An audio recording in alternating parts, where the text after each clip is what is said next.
Saludos, bienvenidos al programa especial del Centro de Formación de Guionistas de la Universidad del Sagrado Corazón. Hoy tenemos unos invitados muy especiales, pioneros en la cinematografía puertorriqueña.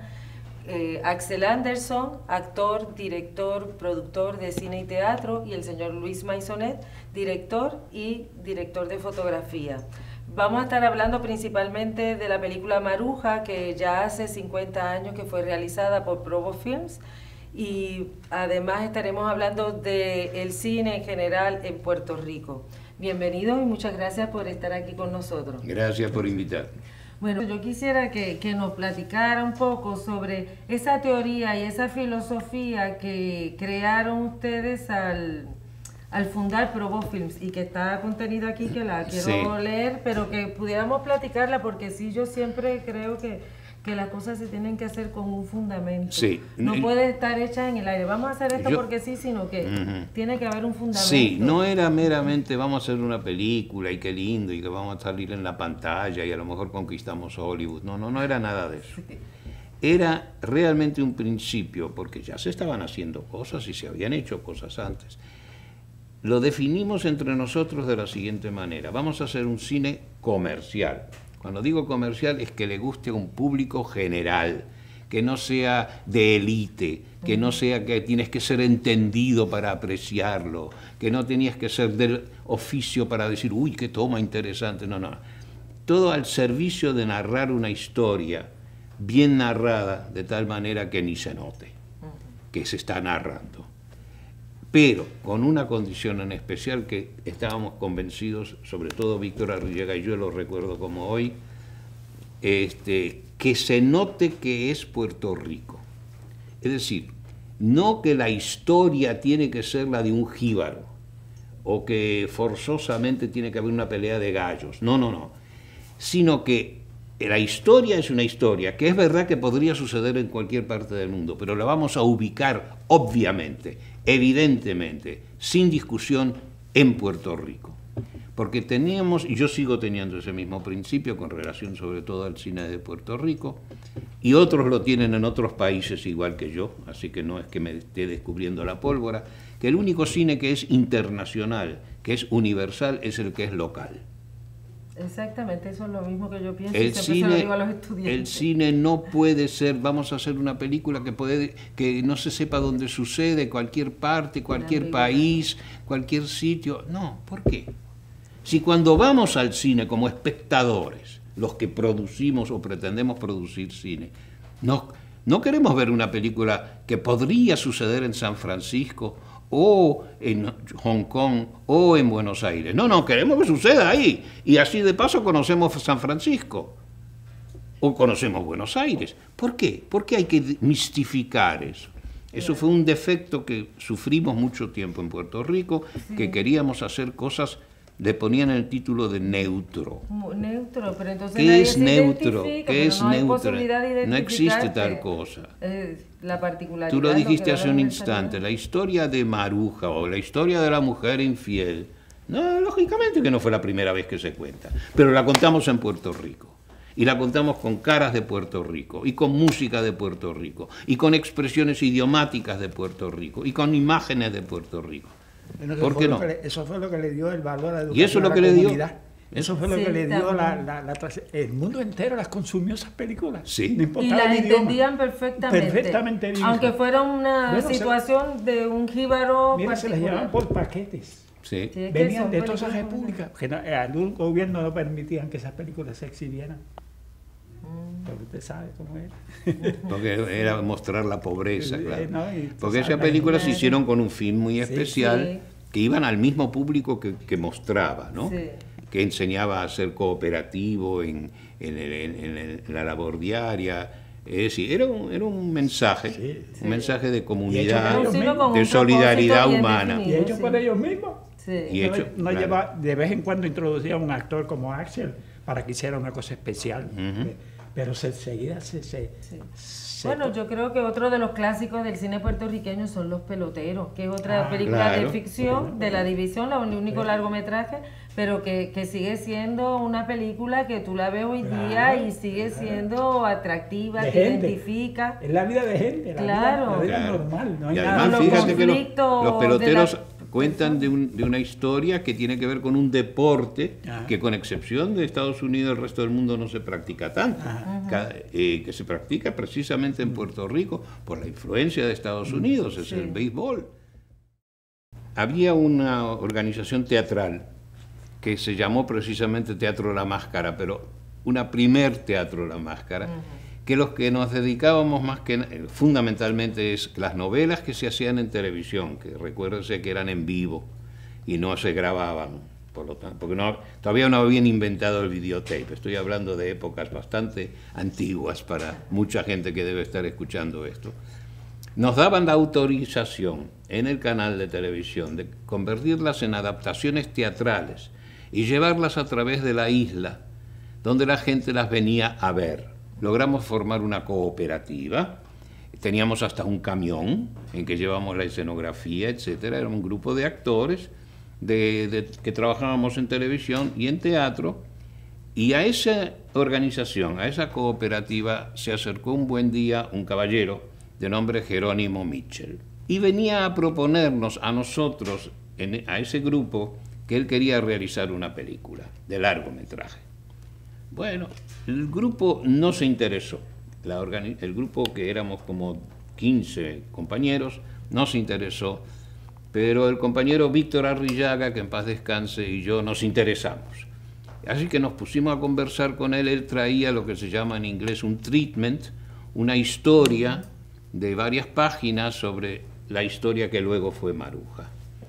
Y entonces nos pusimos a investigar, juntamos a ese grupo, a este grupo nuevo, que se llamó entonces Probo Films, tomando las palabras producciones boricuas, juntando las iniciales, y además la palabra Probo nos gustaba porque era muy honorable, ser Probo es muy honorable.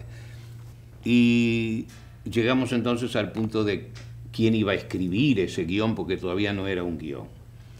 Un caballero que vive ahora en la Florida, que se llama Manuel G. Piñera, autor de múltiples telenovelas precisamente, le encargamos, como era de nuestro grupo y nos conocido, le pedimos que escribiera el guión, el libreto, como le decíamos nosotros. Él lo escribió, pero eso se trabajó entre varias personas, y una vez que llegamos a la conclusión de que la persona a dirigir esto debía ser Oscar Orzábal Quintana. ¿Por qué Orzábal Quintana? Oscar Orzábal Quintana, yo sabía personalmente que su origen era de cine. Su origen era haber sido editor durante largos años, en el comienzo de su carrera, editor de una compañía llamada Lumiton en la Argentina. Se le propuso, se le contrató, y él, entusiasmado, aceptó. ¿De dónde sacamos los técnicos? Pues lógicamente del único movimiento serio que había en Puerto Rico en ese momento, que era la División de Educación a la Comunidad. De ahí, donde se hacía cine, ya se hacía un cine con una misión social muy importante, que todos recordamos, y la gente que sabe de la historia del cine de Puerto Rico sabe la importancia que tuvo la División de Educación a la Comunidad, no solo en cine, sino también en artes gráficas, en literatura. Se recuerda que, por ejemplo, las obras de teatro de muchos de nuestros grandes dramaturgos se escribieron en las oficinas de la División de Educación a la Comunidad, de René Marqués, etcétera, Pedro Juan Soto, etcétera. Ok, de ahí surgió, porque ahí había nacido un grupo de gente que sabía hacer cine. Técnicamente sabían hacer cine, había gente que sabía hacer sonido, que sabía hacer esto, que sabía hacer cámara, y de ahí se reclutó la mayor parte de la gente que hizo la labor técnica, y así surgió que Maisonet, que estaba ahí, se convirtió en el director de fotografía de Maruja, porque ya tenía los antecedentes de ser un director de fotografía de importancia en nuestro medio. Trabajó mucha gente. La mayoría de la gente de los que están en pantalla, yo diría que yo creo que el 95% no había hecho una película antes. Éramos actores de teatro, de televisión de Puerto Rico, Hoy en día, claro, Maruja, por ejemplo, resulta ser una antología de grandes figuras de la actuación en Puerto Rico, porque todos eran primeras figuras de la televisión, algunos ya lo eran, otros se convirtieron en ello, quedan muy pocos, dicho sea de paso, quedamos muy pocos de ese elenco. Sí. Orzábal Quintana era su primer película como director también. Manuel G. Piñera fue su primer guión para una película, porque él escribía telenovelas, que eso era el campo que él realmente desarrollaba, y se formó un grupo muy entusiasta, muy envuelto, muy soñador, muy dedicado, y con 50.000 pesos se hizo Maruja. Y a 50 años de producida, pues un clásico del cine puertorriqueño, sí, que se convierte en un referente y se estudia y se vuelve a estudiar y a exhibir, porque hace poco en el Festival de Cortometrajes, ¿no? Sí, muchas veces. Puedo decir que hay, te lo mencioné hace un instante, hay sitios en el mundo, hay universidades que se interesan en la película Maruja porque le da porque enseñan historia puertorriqueña o literatura puertorriqueña, y entonces les interesa, se enteran de que existe. Sí, es verdad, el público y las circunstancias han querido que Maruja se convirtiera en un referente de importancia. Porque parte de la historia, al centrarse en un pueblo que tiene todas las relaciones típicas, un detalle importante. Hay un detalle importante. La película, la gente hoy en día desde luego la ve, que ese Puerto Rico que existió hace 50 años, ¿no? Sí. Pero incluso no están viendo un Puerto Rico totalmente de 50 años, porque como nosotros queríamos que llegaran en tren los personajes al principio de la película, ya no existía tren en Puerto Rico. Sí, porque en el 59 ya no estaba el tren. Ya no estaba el tren, así que tuvimos que hacer trampita en la estación del tren, que pareciera que llegaba un tren que nunca llegó, y además teníamos que serle fiel a la fecha, y teníamos que tener cuidado que los automóviles no fueran a contradecir la época que estábamos. Es decir, era un Puerto Rico muy parecido al que se ve, pero teníamos que tener mucho cuidado de que no metiéramos la pata, de que era un Puerto Rico posterior a cuando sucede la historia. Ajá. Y como eso nos ayudaba además, porque era un pueblo, simulaba un pueblo más bien pequeño, aunque era un pueblo grande, porque lo filmamos mayormente en Bayamón, aunque algunas escenas se filmaron en otros sitios. Parece que es un pueblo costero y Bayamón. Exacto, además se supone que es un pueblo costero, para que haya las escenas en la playa que se hicieron en Bacia Talega. Y no lo es, claro. Pero entonces la película sí se puede decir que se ubica en los años 50, principios de los 50 en vez de los finales. En vez de los finales, los principios, correcto. Pero cuidábamos sobre todo los automóviles, que no fueran de último modelo, porque entonces iba a haber una contradicción, un tren con un carro que todavía no existía cuando ese tren existía, y cosas por el estilo, sí. Fue realmente un acontecimiento en Puerto Rico, yo lo recuerdo perfectamente. Logramos un contacto muy interesante con la Columbia Pictures, pero de pura casualidad. Resulta que estábamos filmando en Bayamón, y yo eso lo recuerdo como anécdota perfectamente, y una dama americana se nos acercó y preguntó que qué estábamos haciendo. Yo dije, estamos haciendo una película. Una película así de Puerto Rico, aquí ya están haciendo películas así. Y entonces pasó el tiempo y se fue. Había un gerente de Columbia Pictures en Puerto Rico, como compañía de distribución. Se llama el señor Winston, todavía me acuerdo de su nombre. Y ese señor un buen día viene y me dice, porque estaba en el mismo edificio donde estaban las oficinas de Provo Films, que era frente al Parque Muñoz Rivera, frente al parque, que se llamaba Film Center, que ya no existe como tal. Había varias compañías de cine, de distribución ahí, etc. Y ahí habíamos establecido nuestras oficinas del Teatro La Máscara en gira, así que por ahí empezó la cosa. Y me llama a la oficina y dice, usted está haciendo una película. Yo tengo interés en saber de eso. Bueno, yo no voy a hacer toda la historia. Este señor era bastante fantoche. Y después supe que no es que él se interesó ni nada, sino que la señora que nos había hecho la entrevista en Bayamón era una periodista de Variety, la famosa revista de cine de Estados Unidos. Y parece que esa información llegó a través de Variety a las oficinas de Columbia Pictures, que acababa de abrir un departamento para cine latino, que solamente lo hacía México, Perimex, pero que empezó, como cuando fue la época en que llegaron muchos puertorriqueños a Nueva York, y los hispanos, etcétera, y ellos abrieron un departamento. Y dijeron, y le llamaron al señor Winston de aquí, dice, oiga, están haciendo una película puertorriqueña, usted no se enteró de nada. Porque eso lo supe, porque yo fui a Washington, a Nueva York, a firmar el contrato de distribución. Parecía, qué sé yo, el nene yendo a Nueva York, así, mirándolo todo. Pero así fue, y por eso es que se hizo un contrato muy grandilocuente de distribución internacional, que nunca llegó a ser internacional. Ellos querían la película para el mercado hispano de Nueva York, que sabían que podía rendir mucho. Y así es que la película se estrenó, tanto en Puerto Rico como en Nueva York, y fue, claro, en su momento un éxito extraordinario. Un éxito de taquilla. Por ejemplo, en el Teatro Matienzo, donde se estrenó, que ahora se llama Francisco Arribí, la Parada 23, el señor Winston, me acuerdo que el fin de semana primero que se exhibió, me llamó por teléfono y dijo, venga Anderson, ayúdeme. Teníamos una fila que daba la vuelta hasta la Fernández Juncos. Se dio 6 semanas esa película en el Teatro Matienzo. Superó la taquilla de todas las películas que en ese momento se estaban dando en Santurce y San Juan, en Puerto Rico, americana, francesa, lo que fuera. Había en televisión un programa que se llamaba Telecine Mexicano.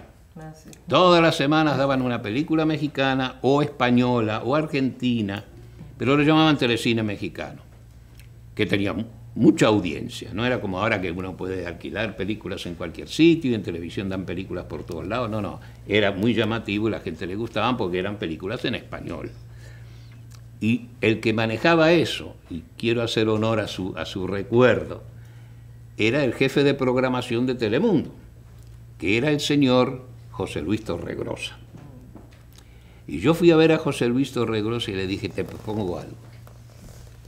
Esta película se va a estrenar el jueves tal en el Teatro Matienzo. Yo quiero que filmes con cámara de televisión el estreno desde el lobby. Y tal es así que hicimos un estreno tipo Hollywood. Se filmó desde el lobby la llegada de los actores y de otros compañeros actores. Y se transmitió en el espacio de Telecine Mexicano. Y yo le propuse, Telemundo que se quede con todos los anuncios que tiene Telecine Mexicano. Yo no quiero nada de eso, nosotros no queremos, solo transmíteme el estreno. Y así fue, se hizo un estreno a través de la televisión puertorriqueña, desde el lobby, que terminó el programa cuando la película empezó a darse en la sala. Bueno, no mostraron la película, mostraron el estreno, el acontecimiento social del estreno. Así que todo eso se combinó para hacer, fue en ese momento un acontecimiento que yo no olvidaré en mi vida porque fue muy emocionante y si me atrevo a analizarlo, era la sensación del público que lo tomó como cosa propia. Nuestra película es cine hecho por gente de aquí, por nuestra gente, y le di un apoyo con un entusiasmo extraordinario. Yo te traje para que veas, repartimos incluso un programa de mano, que no se hace en cine, eso venía de nuestra costumbre teatral, de que en el teatro uno hace programas de mano. Y qué sé yo, por inercia dijimos, vamos a un programa de mano. Y conseguimos anuncios a montones de todos los rones y todas las cervezas y todas las tiendas y todos los cafés que te puedas imaginar. Pero en toda la isla fue igual. Sí, en toda la isla. Fue un éxito. Y en Nueva York no te cuento.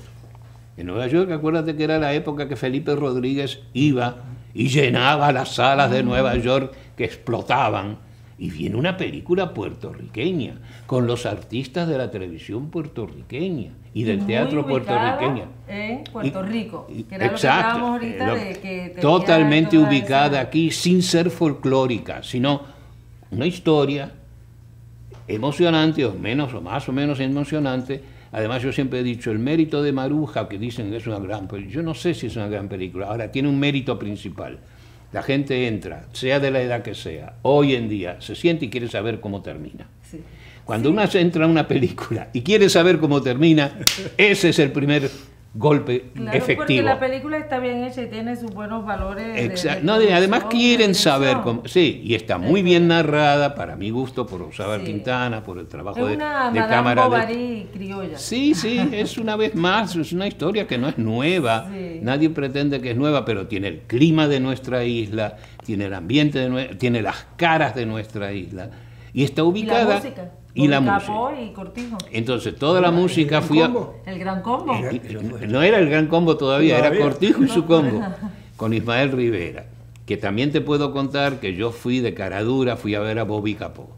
Bobby escribe una música. Bobby no escribía música, todos lo sabemos. Así que él la compuso, Moncho Usera la puso en partitura, que por cierto Moncho Usera es el autor de la música de la segunda película que hicimos, que fue El Otro Camino.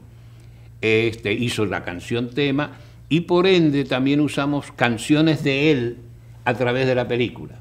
Y ahí surgió la idea de, yo decía, si había una secuencia que tenía que haber un grupo de músicos tocando música improvisadamente para justificar una escena en que una pareja se escapa y los otros la observan y qué sé yo.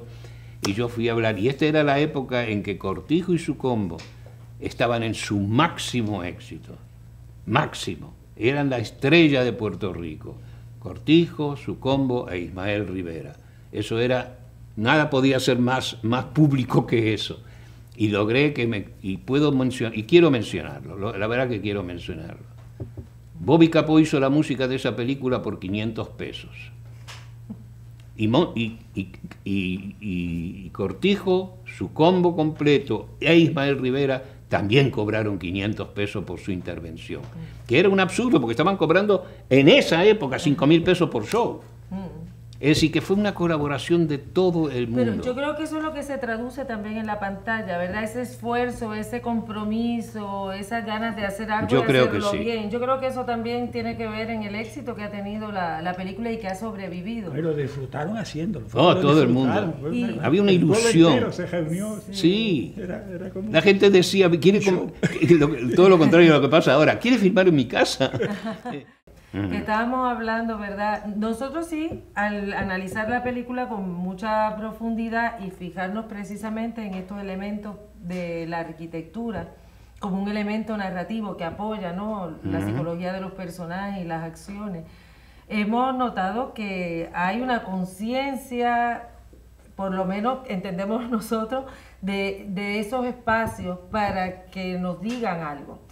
Es lo que nosotros creemos. Ahorita estábamos hablando que en parte sí, pero en parte era como lo que estuvo disponible de alguna manera a la hora de filmar. Surge de la necesidad inicial de cuando tienes un proyecto cinematográfico, alguien busca los sitios donde se va a filmar, o el mismo director, o el mismo que escribió el guión ya ha pensado en una determinada casa, sitio donde se podría filmar. Es una labor conjunta y claro, hay una interrelación, como ustedes dicen, entre los sitios y la historia, o los sitios y las escenas. Eso es indispensable. Evidentemente no puedes contar una historia que sucede en un palacio y filmarla en una choza, en serio, una absurda. Por ejemplo, aquí hay una escena, la iglesia está en ruina. Y la moral del pueblo también está en ruina, porque esta mujer que está casada pero es infiel, y además todos los hombres del pueblo pues van participando de ese juego también. Claro. Hay todo un comentario, ¿verdad? Sí. En eso, ya la iglesia está en ruina también. Eso ya es labor del libretista, claro, del valor de un diálogo que ese cura que anda preocupado porque necesita juntar chavo para arreglar su iglesia. Hicimos varios comentarios de carácter social a través de la película, qué sé yo, hay momentos, tú lo mencionaste, la famosa escena de una señora americana que trae el traje típico de Puerto Rico. Sí. Es que eso había sucedido en Puerto Rico realmente, había unas damas americanas que decidieron inventar el traje típico de Puerto Rico, que a todos nos causó mucha gracia, y dijimos, bueno, vamos a ponerlo como crítica social dentro de la trama. Y se prestó y se puso, ¿no? Y por ejemplo, en lo que es encuadre y la fotografía, ¿verdad? Nosotros también, pues, hemos notado la película tiene todo este aspecto pues erótico del personaje de Maruja que anda seduciendo a los hombres. A medio mundo, sí. A medio mundo. Y entonces, bueno, uno ya predispuesto con ese ánimo, pues empieza a encontrar símbolos que no sabemos muy seguros si son a propósito o que estaban allí. Por ejemplo, elementos fálicos que hemos detectado.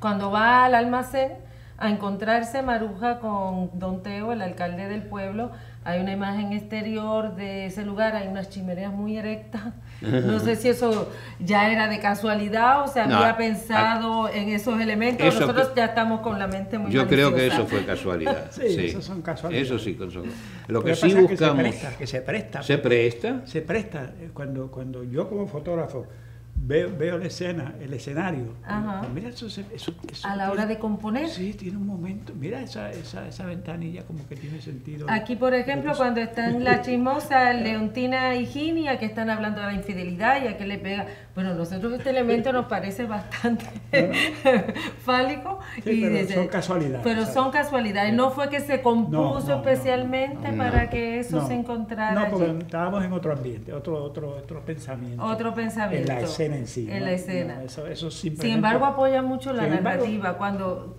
quién sabe si inconscientemente sí, hay muchas cosas que son inconscientes, que no son racionales, y uno buscando la mejor composición. Exacto, cuando uno está fotografiando algo uno ve ciertas cosas que uno no las entiende, pero le encantó eso.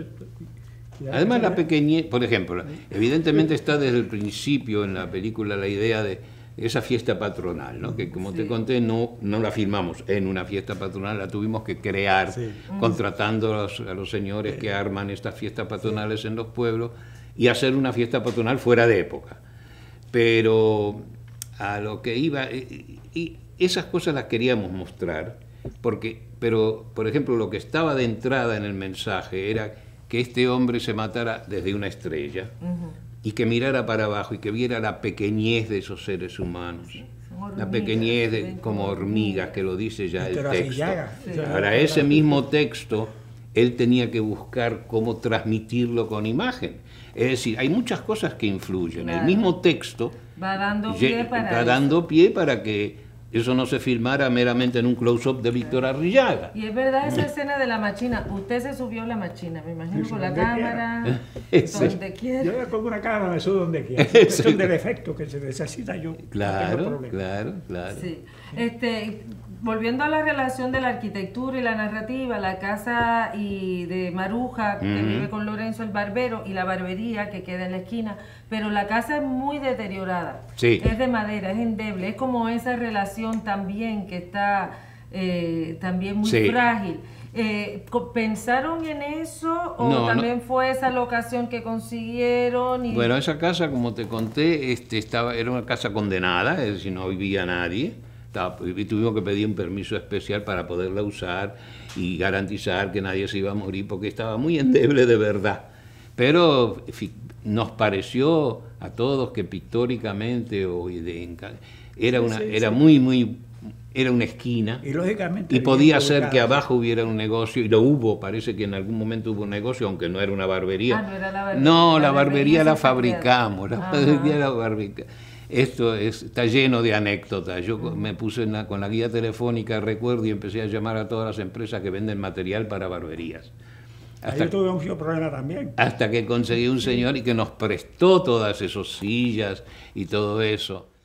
Yo tuve un problema ahí con esa barbería, precisamente, desde el punto de vista de la fotografía. Usted está tomando con una velocidad de película rapidísima, porque las luces son un poco flojas. Entonces la velocidad de la emulsión es bien rápida. Y el problema es que cuando había que tomar una escena que daba hacia la calle, el sol estaba terrible. ¿Y cómo yo bajo esa temperatura para compararla con la de adentro? Porque si yo tiro la fotografía, eso se va a hacer una cosa blanca. Se va a sobreexponer. ¿Cómo lo hizo? Entonces lo que hace con ese caso es que tiene que usar un filtro. Recoge un filtro que recorta la luz natural, y me defiende Entonces emparejo la pelea con ese filtro. Porque además la acción de afuera era bien importante, porque Maruja sale, los hombres la ven como se contonea cuando va a la calle. O sea que el espacio se integraba. Sí, son dos iluminaciones diferentes. El sol afuera y las luces que son nada adentro. Luego que son un filtro para matar aquella luz, bajarla, para que empareje con esta. Y esto es un problema. Sí, pero ahí está en función la iluminación, la arquitectura, el espacio para integrarlo todo en esa narrativa, ¿verdad? Y sí, a nosotros nos pareció mucho que esa casa, que nos fijamos muy bien, ¿verdad? Muy deteriorada, como las paredes sin pintar. Sí, era abandonada. Pero lo dejaron así a propósito, porque igual que consiguieron elementos de barbería, pudieron haber pintado, acondicionado. Tenía que ser una casa. Sí. Tenía que ser una barbería de pueblo sin mayor importancia. Pero y el apartamento de ellos así deteriorado. Esa la inventamos arriba, también llevamos la cama, llevamos muebles. Por eso, pero que se ve estrecho, deteriorado. Y había que subir con cuidado, recuerdo, porque realmente estaba deteriorada. Sí. Y la toma de los músicos sí, de Cortijo. De Cortijo. Aquella acera era un escenario, era como si hubiera sido un teatro. Es que parecía que estaba creado para eso. Fue un regalo. Que ahí cambió todo. Sí. El set no podía mejorarse.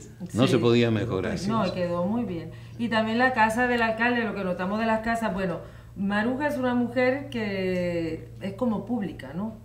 Aunque ella trata de guardar cierto decoro y se esconde detrás de la fachada de la iglesia para guardar su fachada decente, pero es una mujer pública y por eso su casa, su vivienda, está como en un lugar público. Para salir de su casa tiene que atravesar la barbería, ese lugar donde se reúnen los hombres para también ligarla, está muy cerca de la calle. Claro. Pero sin embargo la casa del alcalde, que es el hombre más poderoso del pueblo, la casa está más retirada de la calle. Sí, es la casa típica que la hay en muchos pueblos, sobre todo en el sur, diría, que tiene balcón y que tiene baranda, ¿verdad? Y que hay que atravesar, ¿verdad? Un poco que era el jardín. Era la manera de vivir de la gente con más posición económica. De 2 plantas. Claro.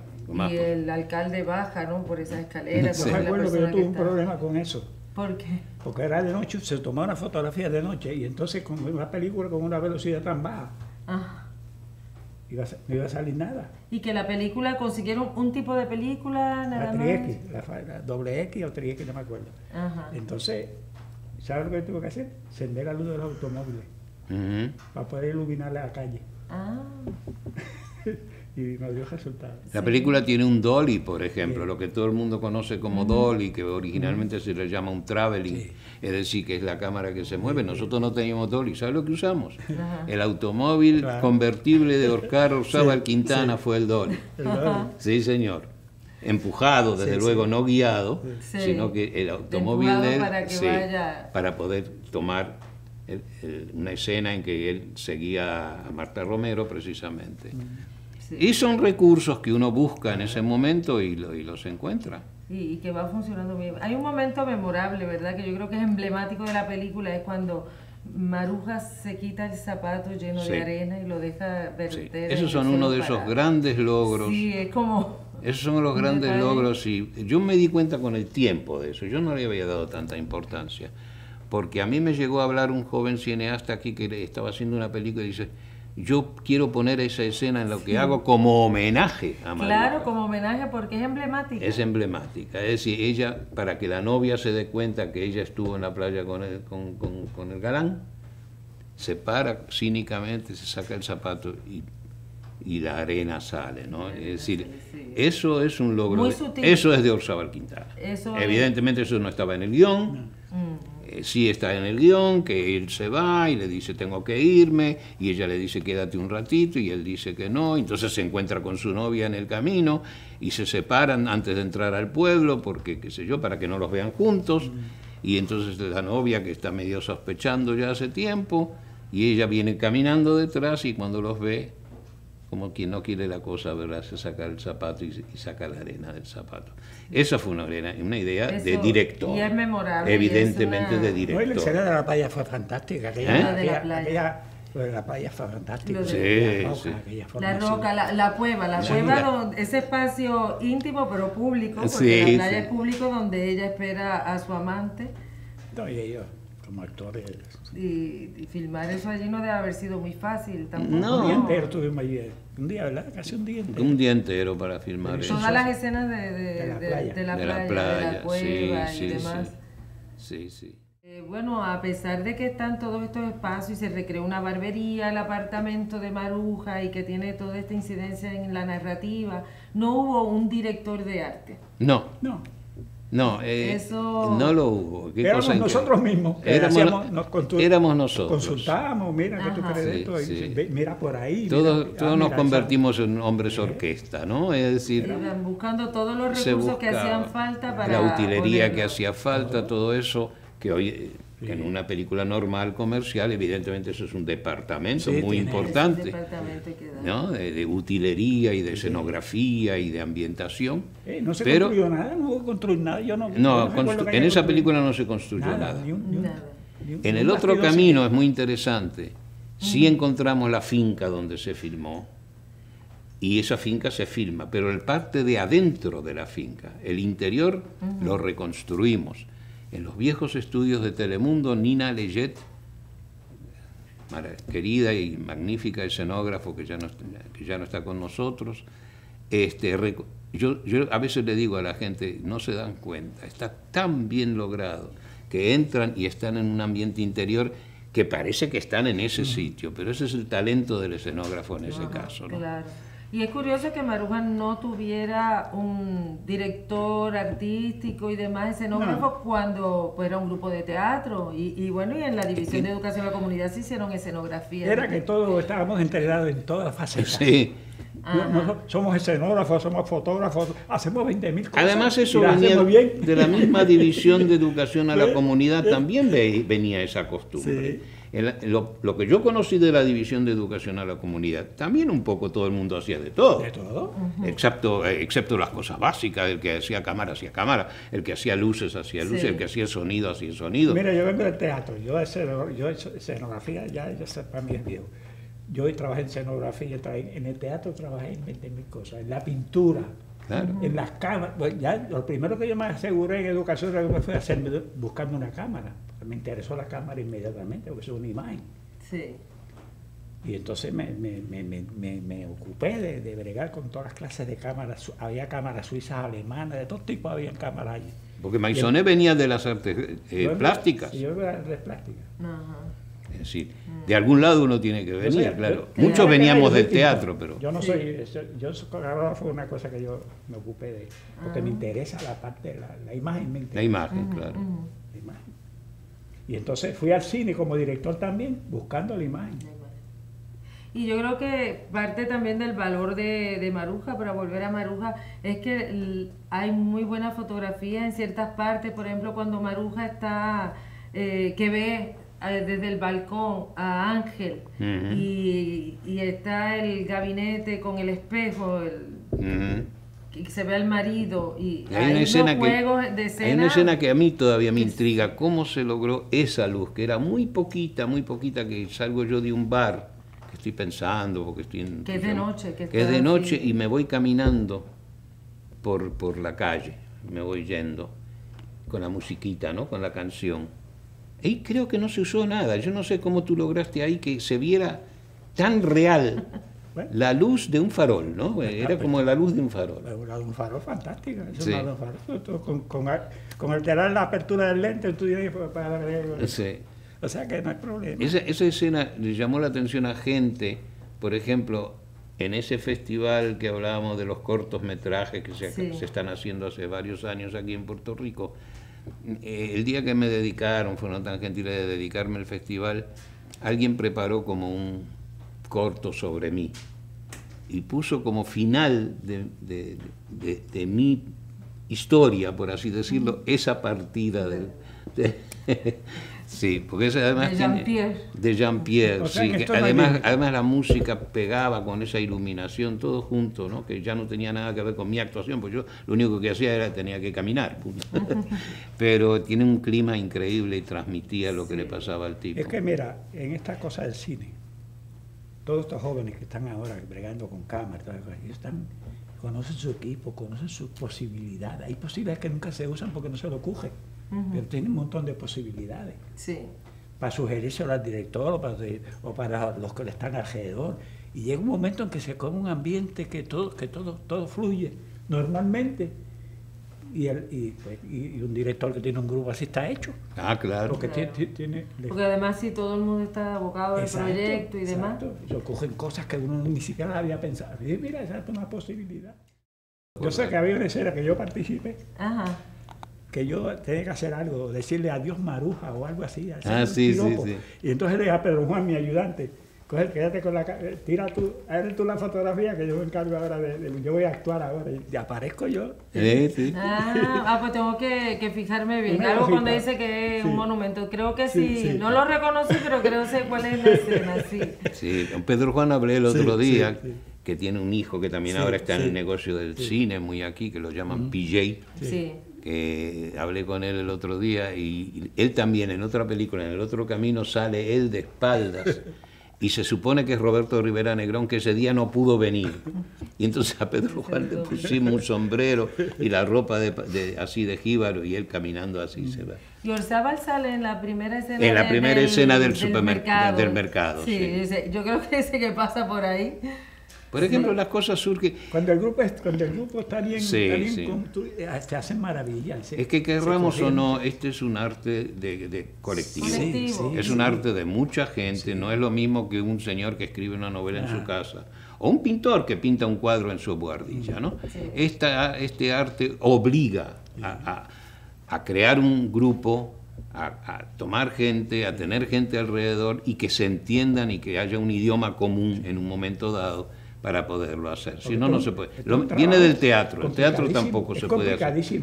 El teatro no es una labor individual. 5, 6, 10 personas y todos están trabajando con un solo propósito. Sí. Es que lo que está haciendo aquí salga bien, salga correcto, en la forma que debe ser. Esto es increíble.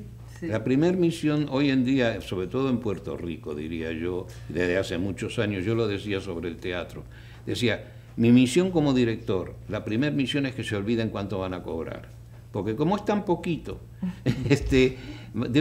hay que ganarles su entusiasmo, que lo harían aunque no cobrara, vamos a ponerlo así. Sí, deben cobrar, yo creo en el pago, en este oficio como en cualquier otro, pero esa como que es la misión primera, es crear un clima de colaboración, de miras comunes, una mira común. Si eso el director lo logra implantar en su crew, como decimos aquí en buen castellano, tiene la mitad de la pelea ganada. Sí. Yo, por ejemplo, estoy muy contento. Yo he dedicado bastante tiempo a que esta película, como Maruja y El otro camino, por ejemplo, tuvieron muchas circunstancias que no vienen al caso mencionar, se hubieran perdido en el camino, fueron a parar a otros sitios, eran propiedad de otra gente. Yo dediqué gran parte de tiempo a que esas dos películas, por lo menos, y insisto en que se debe hacer con todo el material que se ha filmado en Puerto Rico, y hay gente que ahora está en esa actividad, el Archivo Nacional de la Imagen en Movimiento, el mismo Ateneo está salvando, etcétera, porque si no se hubiera perdido. Y yo decía, esa maravillosa labor de tanta gente, esa ilusión de tanta gente, no se debe perder. Y verdad que debe sentirse muy orgulloso que ese esfuerzo, ese trabajo que se hizo hoy día, a 51 años de realizada, todavía estamos sentados aquí hablando, todavía se está estudiando, todavía se exhibe, y crea ese interés entre los jóvenes. Lo que sí demuestra que cuando la intención es auténticamente honesta, ahí no hubo intenciones de egos, de sobresalir, de inmortalizarse. De pretensiones más allá de hacer un buen proyecto. La intención era hacer un buen proyecto, sí. Para cerrar aquí la conversación, quería puntualizar un último punto de cómo se filma ahora, que estábamos hablando ahorita, o sea, un poco versus el fílmico con el digital. Porque son técnicas luego de realización diferentes, ¿no? Porque el digital provee para que se graba y se graba y se graba. Sí. Y en cine, pues hay que tomar en consideración el pietaje de la película. Porque, claro, se trabaja en teoría porque no estamos viendo directamente el resultado final. el único que sabe lo Es que... el que conoce el que- bien el director. Sí, de pero fotografía. hay son muchos aspectos, ¿verdad? Es la forma de uno, el que está detrás de la cámara, no solamente es un operador de cámara, es mucho más. No, claro, por eso... En digo, realidad la es imagen. siempre pienso que es el único ojo que La realmente imagen. lo ve antes de que lo es veamos el único nosotros. porque además cuando se ilumina con el fílmico puede estar Todo. muy iluminado, pero lo que se va a imprimir en el celuloide no tiene nada que ver con lo que ve A los veces, No. humanos. a veces no se puede. A veces no se con todo ese conocimiento no se puede, no le sale. No. Iluminar, porque solamente no es fotografiarlo, es iluminarlo, es el movimiento, es sugerirle si hay que hacer unos cambios en el movimiento, porque Se mete la sombra. Sí, el equipo no responde en ese momento dado.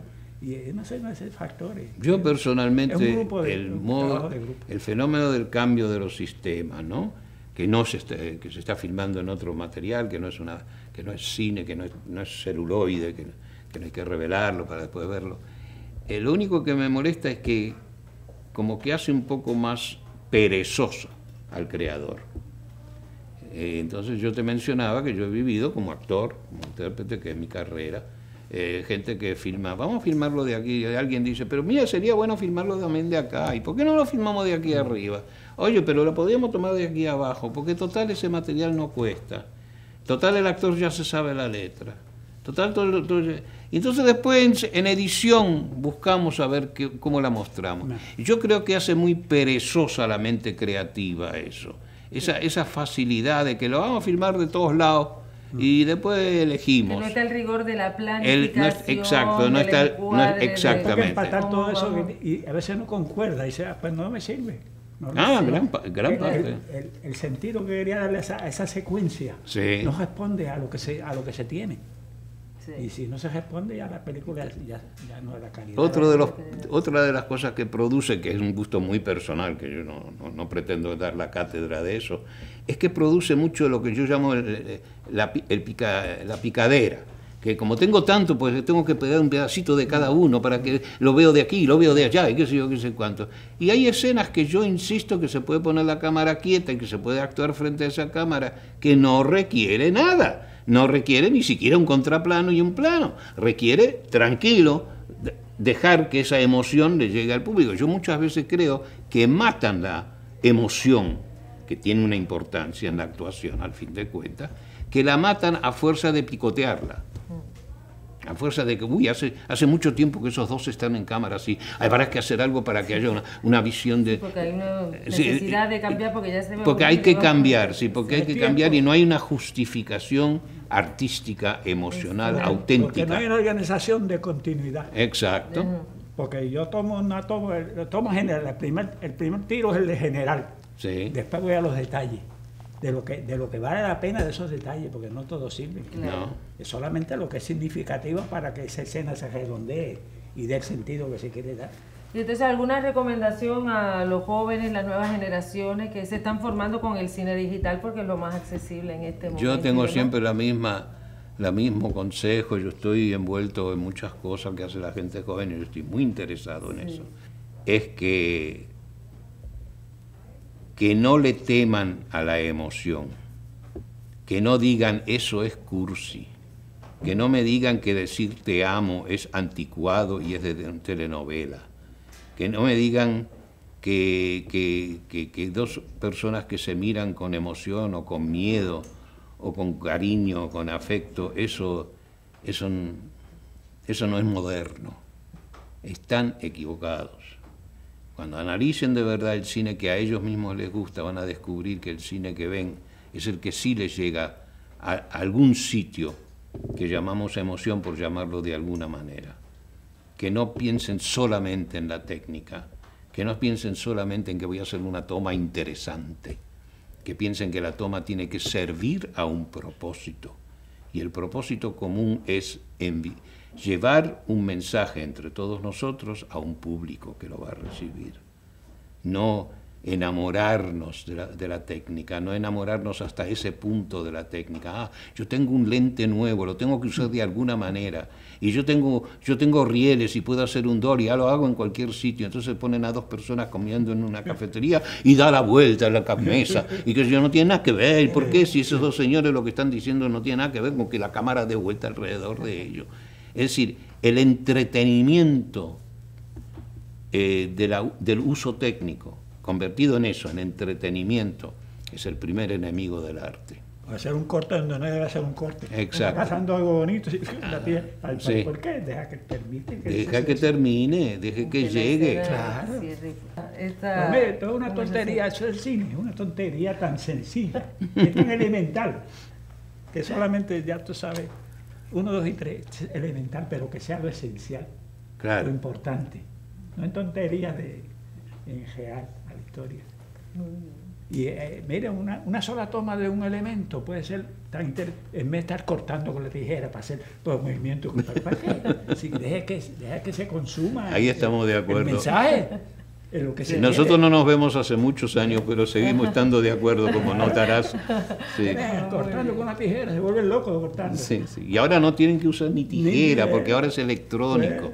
Porque antes por lo menos tenían que agarrarlo y cortarlo en recto o en diagonal. Ahora es más fácil con la hacer moviola. los cortes antes. Porque lo haces y si no te gusta no se puede. borró nada, no se dañó nada, porque vuelve para Hay que atrás. tener las cosas esenciales de lo que está Exacto. sucediendo. Hay que analizar más. Lo esencial. Hay que analizar más la pieza. A jugar al cine. Eso es jugar al cine. Exacto. El cine es un medio interesantísimo si se sabe utilizar. Sí. Pues hay gente que le gusta jugar con las imágenes, con el cine. Mira, Por lo lindo. El cine no tiene que ser lindo tampoco. No. Tiene que ser verdadero. Real. Exacto. Verdadero. La historia tiene que tener realidad. Seguro. No es que sea bonito, eso no es importante. Si tiene que ser bonito. Yo creo que si lo sintetizas es fácil. Claro. Todos estamos al servicio de narrar algo. Claro. Generalmente es una historia.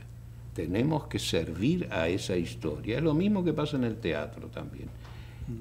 Como último te voy a narrar otra historia de las personas que yo he aprendido a querer mucho en Puerto Rico, que la he mencionado, que es Nina Leggett, una escenógrafo que trabajó muchos años con nosotros en teatro y en otras cosas. Yo estrené aquí el Teatro La Máscara, que manejábamos Elena Montalbán, y yo estrenamos aquí una obra que se llamó El Tragaluz. Ella hacía normalmente las escenografías de nuestra compañía. Ella tenía la costumbre que cuando se estrenaba la obra, ella se vestía bien, aunque trabajaba hasta última hora, y ella se montaba y pintaba y retocaba y lo que sé yo. Entonces venía y saludaba, después del estreno venía a los camerinos y saludaba y felicitaba a todo el mundo. Y nunca voy a olvidar esto, y lo cuento a propósito, porque lo he contado muchas veces. Ella se acercó y felicitó, muy bien, Axel, te quedó muy bien. Y yo le pregunté, Nina, ¿qué le pareció su decorado? ¿Qué le pareció su escenografía? Y la contestación para mí fue la enseñanza que no se puede decir en menos palabras. Dice, mi escenografía, tenía acento francés, decía, preciosa, no se nota. Yo creo que esa es la expresión de esencia artística, de profundidad, de respeto a nuestro oficio más grande que yo he escuchado en tan pocas palabras.